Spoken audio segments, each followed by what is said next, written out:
जय जगन्नाथ सांग माने welcome to my mini blog. ମୁଁ ବହୁତ ଦିନ ଆପଣମାନଙ୍କୁ ବହୁତ ମିସ୍ କରୁଥିଲେ କାହିଁକିନା ମୋ ଭିଡ଼ିଓ ବି ମାନେ ପକାଇ ପାରୁନଥିଲି। ଆଉ ମୋ ମୋବାଇଲଟା ଖରାପ ହେଇଯାଇଥିଲା। ଡିସପ୍ଲେ ହେଉଛି ମୋବାଇଲ ହାତରୁ ଖସିକି ଡିସପ୍ଲେ ହେଉଛି ପଳେଇ ଯାଇଥିଲା। ତାପରେ ମୋବାଇଲ ମୋତେ ରିପେୟାର କରିବା ପାଇଁ 2 ଦିନ ମୋତେ ଲାଗିଥିଲା। ଆଉ ଫାଇନାଲି ମୁଁ ଆଜି ମୋବାଇଲ ବନେଇକି ଭିଡ଼ିଓ କରୁଛି, ମୋତେ ବହୁତ ଖୁସି ବି ଲାଗୁଛି।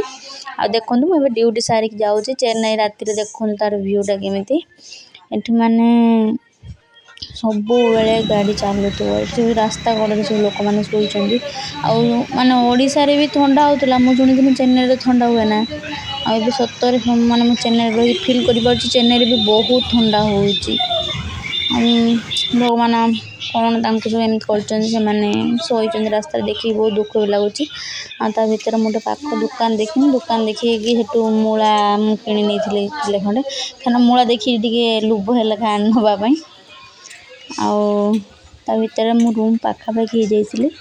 ତ ଦେଖନ୍ତୁ ମୁଁ ଯେଉଁ ବାଟେ ଯାଉଛି ସେଠି କେତେ ମାନେ ଗଳିଟା ବହୁତ ସେଫ୍ ଗଳି କିଛି ନାହିଁ, କିନ୍ତୁ ରାତିରେ ସବୁ ଶୋଇପଡ଼ିଲେଣି ଯେହେତୁ ରାତି 10ଟା ଉପରେ ହେଲାଣି। ଆଉ ମୁଁ ରୁମ୍ରେ ପହଞ୍ଚି ଯାଇଥିଲି। ରୁମ୍ରେ ଯାଇ ଦେଖି ତ ସମସ୍ତେ ଆଶାରେ ଥିଲେ, ମୁଁ ହିଁ ଲାଷ୍ଟ ଆଜି ଥିଲି। ତ ଆମର ଆଜି ଦିଦିଙ୍କର ଗୋଟେ ଛୁଟି ଥିଲା, ସେ ଛୁଟିରେ ଆଜି ଥିଲେ। ଯାଇକି ସବୁ ପରିବାପତ୍ର ନେଇ ଆସିଥିଲେ, ଆଉ ସେ ବନଉଥିଲେ। ଏଠି ରସୁଣ ଛଡ଼େଇକି ରଖୁଛନ୍ତି କି ସେ ଗ୍ରାଇଣ୍ଡିଙ୍ଗ କରିକି ତାକୁ ଇଏ କରିବେ। ଡେଲି ଗୋଟେ ଖାଉଛନ୍ତି, ଗ୍ରାଇଣ୍ଡିଙ୍ଗ କରି ଡେଲି ଗୋଟେ ଖାଉଛନ୍ତି ହେଲା। କ'ଣ ଡାଇଟିଂ କରୁଛନ୍ତି ସେ। ତା ଭିତରେ ଆମର ରୋଷେଇ ବି ହେଇଯାଇଥିଲା। ଏଠି ମାନେ ହେଉଥିଲା କଦଳୀ ଆଳୁ ଭଜା ଆଉ ଭାତ। ତ ମୁଁ ତା ଭିତରେ ରେଡ଼ି ବି ହେଇଯାଇଥିଲି। ତ ରହୁଛି, ଟାଟା, ଦେଖା ନେକ୍ସଟ ବ୍ଲଗ୍ରେ।